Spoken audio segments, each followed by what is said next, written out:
Salut à tous. Bon bah ça y est, on y est. J'ai fait mes premières erreurs et donc premier échec au potager. Donc il se trouve que j'ai eu le champignon qui crée la fonte des semis.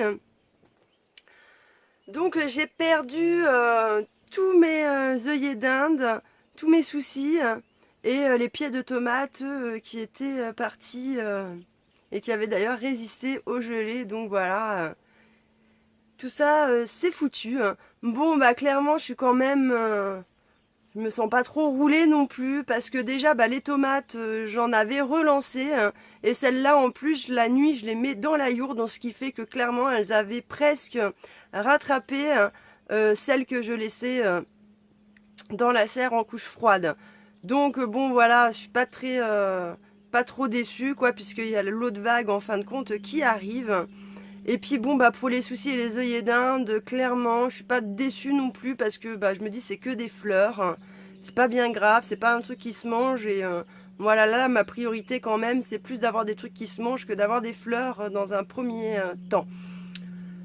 Donc voilà, ça c'est fait, je vais vous montrer un petit peu le résultat des trucs. Donc voilà. On voit, j'avais toutes ces plantes, tous ces pieds là en fait, voilà, qui sont fait bouffer. Et du coup, eh bien, j'ai aussi le prunier qui était parti, qui lui aussi s'est fait complètement bouffer. Et donc, je les avais mis en fait tous sous ce châssis là. Et du coup, ben, quand j'ai vu ça, j'ai quand même tout enlevé. Tout de suite de là-dessous parce que j'avais peur en fait que ça se transmette un petit peu aux autres plantes. Mais apparemment ça a l'air d'aller. Les autres pour l'instant n'ont pas l'air de trop ramasser.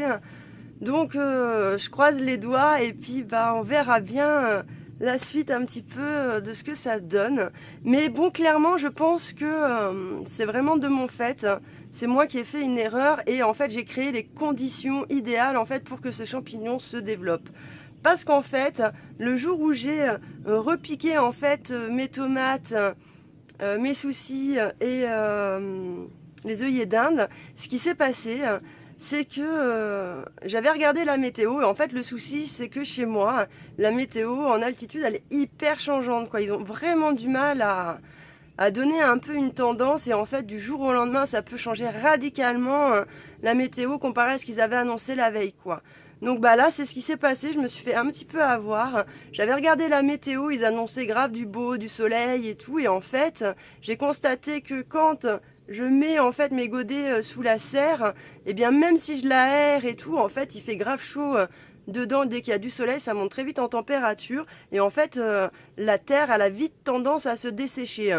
Donc du coup je me suis dit je vais les plomber un petit peu et comme ça demain le lendemain quand il va y avoir du soleil etc.